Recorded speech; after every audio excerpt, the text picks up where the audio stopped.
A lot more coming up with me this morning. Republican strategist Erin Elmore. PW, sudden there's a new name out there. Turkey is out there. What do you make of it, Erin? Well, I think this has a lot more to do than just the president's tweet that sent that lira totally plunging. I think, what about these fighter jets that are over there? Where is the accountability for that? I think there's a lot to talk about with Turkey, and there's a lot bigger concerns than just Pastor Brunson, if you will. Well, to your point, Turkey has been a bad actor. So they must have this. It's not something that they can say, okay, let's spook the markets and we'll be okay. No, quite the contrary. And Catherine, what do you make the threat of steel and aluminum tariffs playing into all of this madness? I think it's pretty comical. I mean, you hear.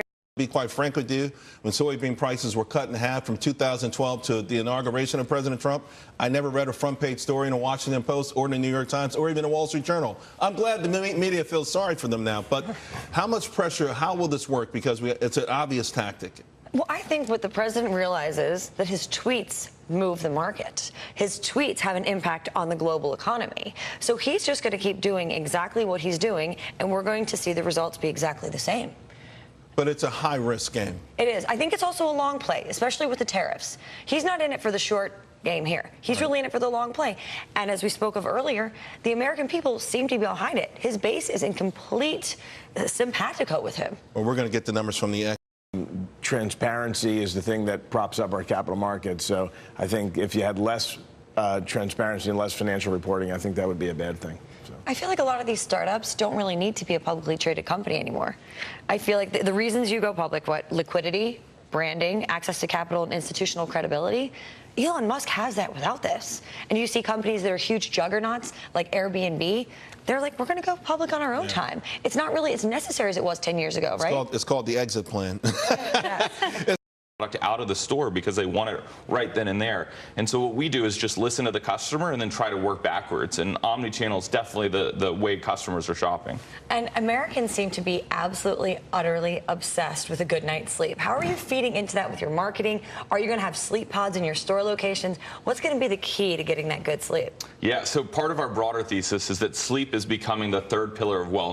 To me, it's like, I don't know. You got to have some serious horsepower. Yeah, they said it goes, pretty quickly, so I think they do it. I just want to know where you're going to park that helicopter. Well, if you can afford it, you probably got room for it, too. Right? Yeah, exactly. Yeah. Hey, by the way, I thought that were really intriguing, the drone situation. You know, Amazon keeps working on this despite everyone saying, hey, you're not going to get FDA, FCC or whatever.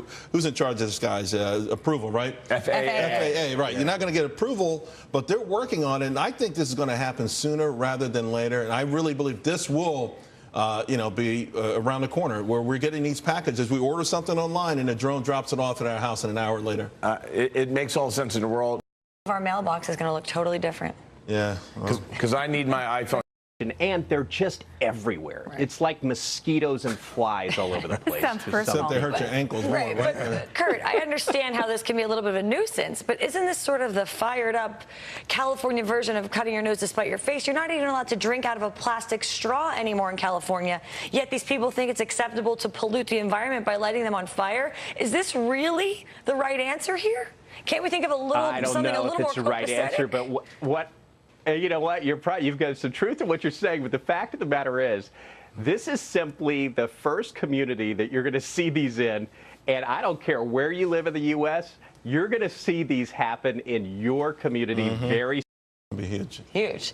I think I want my Gucci shoes, the drone helicopter, my Casper mattress, and one of the scooters all delivered to my house via a drone. All right. There you go. A special thank you to Erin, Mitch, and Lee. And my final thought,